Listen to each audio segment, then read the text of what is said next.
Sean P. Diddy Combs' accuser came forward on Tuesday in a press conference alongside famed attorney Gloria Allred, who's known for taking on powerful men. Her client spoke out for the first time publicly. Let's watch. The internal pain after being sexually assaulted has been incredibly deep and hard to put into words. It goes beyond just physical harm caused by and during the assault. Some of the hardest parts of this pain are the shame and the guilt I have experienced that plays a negative part in my day-to-day ability to function properly. Being blamed, questioned, and threatened has often made me feel worthless, isolated, and sometimes responsible for what happened to me. Graves detailed the physical and emotional toll she suffered, including PTSD in the years since the alleged rape. Allred announced a lawsuit Graves filed against Combs, alleging he and his head of security raped her and recorded it on video at the rapper's New York recording studio in 2001. Details in the court filing alleged that the then 25-year-old Graves, who incidentally was dating an executive who worked for Combs, after allegedly being lured to a meeting with Diddy, had a drink and then felt lightheaded. According to the lawsuit, Graves lost consciousness and awoke in Combs' office and lounge at the studio.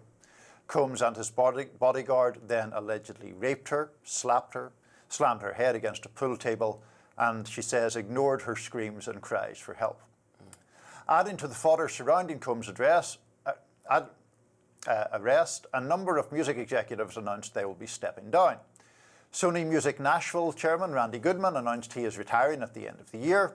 Industry veteran Kaz Kobayashi is set to step down as president and CEO of Warner Music Japan later this year, and CEO of 300 Entertainment Kevin Lill is vacating his post.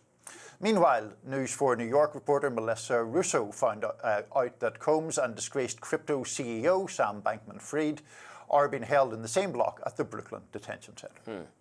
So we should emphasize that these are allegations, Absolutely. unproven, that this woman has come forward to make, referencing events that happened, if they did happen, 20 years ago. They're horrifying. What she describes, absolutely horrifying, and certainly worth taking seriously given what is the investigation that is taking place, the interest from the government, the allegations of sex trafficking and drug use and forcible rape and everything that's going on. So they should certainly be taken very seriously. Yeah, absolutely. I mean, it's hard to really know what to say when there are such allegations that are so horrendous. They are allegations. People are entitled to the presumption of innocence until proven guilty. Yes. But the allegations themselves are awful.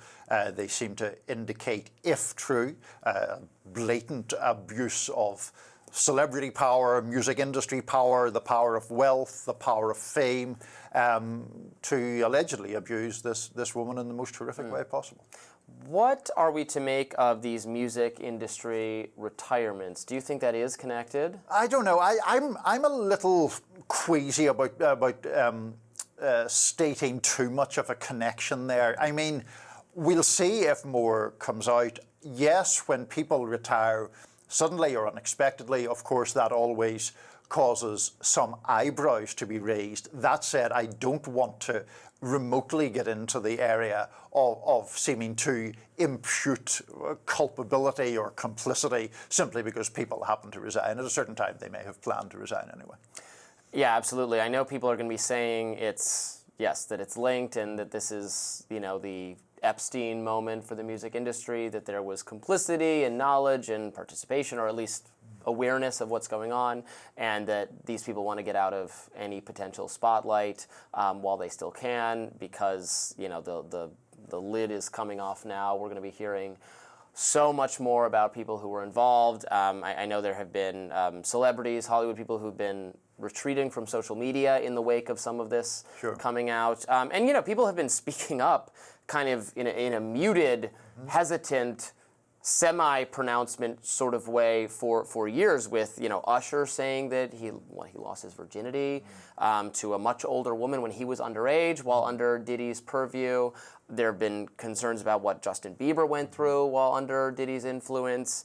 The shooting that took place so many years and years ago at that club, and so on. So it's fascinating that it took this long for really enough dominoes to fall over that he's under proper investigation. Yeah, and I also think you raise an important point when you say about, the music industry generally, because it is kind of weird that up until now, the music industry has not had a quote-unquote Me Too moment in quite the same way as certainly television had, stand-up comedy even had to some degree.